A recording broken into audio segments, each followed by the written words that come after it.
આજે બાળપ્રભુજીને પ્રસાદ ભોજન કરવા આવી ચૂક્યા છીએ। પ્રસાદ ભોજનમાં બાળપ્રભુજીને શાક, રોટલી, ભૂંગળા એટલે પાપડ, કચોરી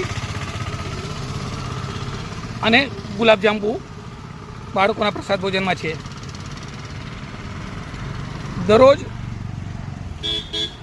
બાળપ્રભુજીને પ્રસાદ ભોજન સંસ્થા દ્વારા કરાવવામાં આવે છે। દાતાશ્રીઓનો નિયમિત સહયોગ સંસ્થાને મળતો રહે છે। બધા આગળ આગળ આવતા રહ્યો। બધા મીરાબેન બાળપ્રભુજીને પ્રસાદ ભોજન પીરસી રહ્યા છે। વરસાદ પણ ધીમે ધીમે ચાલુ થઈ ગયો છે। દરરોજ લગભગ 3 વિસ્તારમાં બાળપ્રભુજીને પ્રસાદ ભોજન કરાવવામાં આવે છે। આપ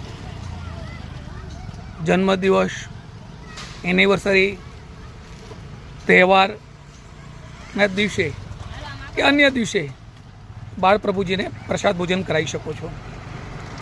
એક દિવસના પ્રસાદ ભોજનના 50 બાળકોના માત્ર 2000 રૂપિયા છે।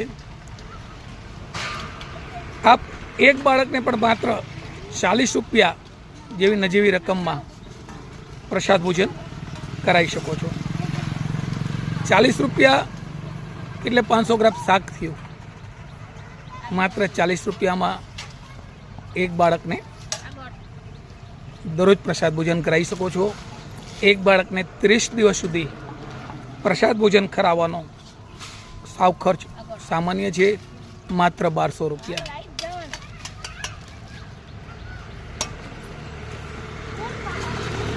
દરરોજ બાળપ્રભુજીને સંસ્થામાં બનેલું, શીંગ તેલમાં બનેલું, ફિલ્ટર પાણીમાં બનેલું, પૌષ્ટિક, તંદુરસ્ત, ગરમા ગરમ ભોજન કરાવવામાં આવે છે।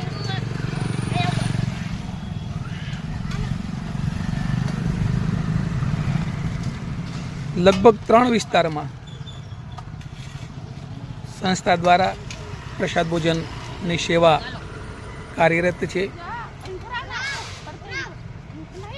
આપ પણ એક દિવસના 50 બાળકોના દાતાશ્રી બની પુણ્ય પ્રાપ્ત કરી શકો છો।